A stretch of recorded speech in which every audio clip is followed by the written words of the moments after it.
Welcome to the video demonstration of BMW's business satellite navigation system. We're going to be focusing on the satellite navigation element of that, although you can see there are many options there.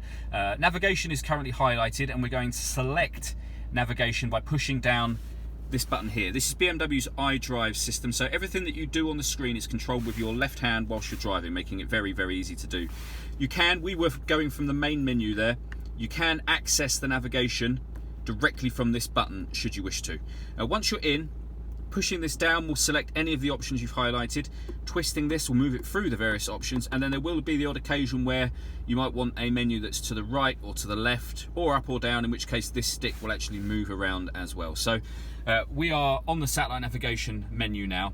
If we turn the dial so that we are highlighting destination input, this is where you will input a fresh destination. You can, should you wish to, put street names and all that sort of stuff in, but most of the time you'll have a postcode for where you're going. So we will highlight where the postcode is, and from there we can put the postcode in. Obviously all postcodes will start with letters, which is why it'll automatically bring up the letters.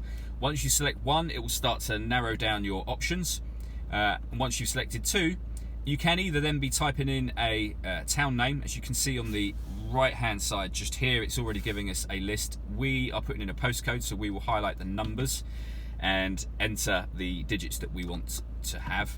And as soon as you've entered 2 digits, it knows that the next logical step will be another number, because it's moving on to the second section of the postcode.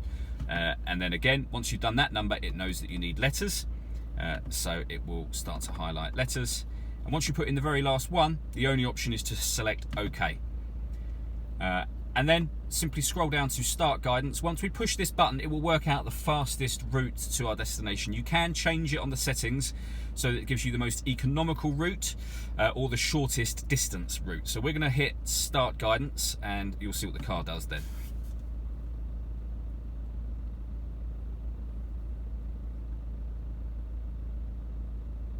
So there you go. Please follow the arrow on the display. When leaving, please turn right.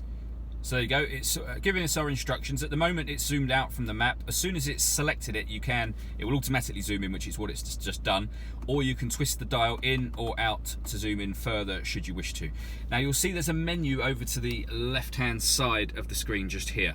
This is where jogging the dial over to the left comes in handy. So if I move it over to the left, it'll open up that extra menu. And as we scroll down through things, it will show us what these various menus are. So you can change the style of the route, you can stop at points of interest, it'll give you traffic information. An interactive map means that you can move the cursor around the map and select a particular spot on the map you wish to go to. Map views is where you can change north orientated, in direction of travel, perspective, etc. Once you want to come back out of that menu, just jog the dial back over to the left, and we'll be back in that menu that we were in a moment ago. Traffic information is obviously quite a handy one, so you can have traffic reports, any diversions, traffic map. So if we go traffic reports, for example, it will show us any traffic that's anywhere near or on the route that we are going to be driving on. So really, really easy system to use all in all. If we press the back button on the iDrive system, it takes us back to the map. And then should you wish to stop the guidance, you can do that from the top here. You can turn off the spoken instructions as well should you wish to, so that you can have it on silent so it's not interrupting your radio. And to stop guidance, just go into that and select Stop Guidance.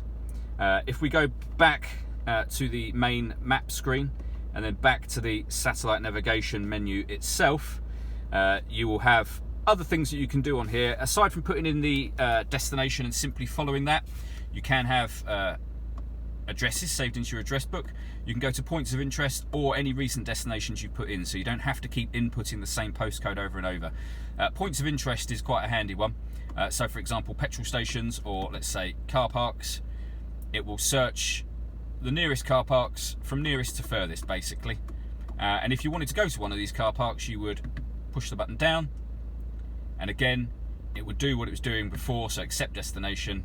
It will find the fastest route to that car park, and then give you spoken instructions from there should you wish to have them, or of course you can turn them off.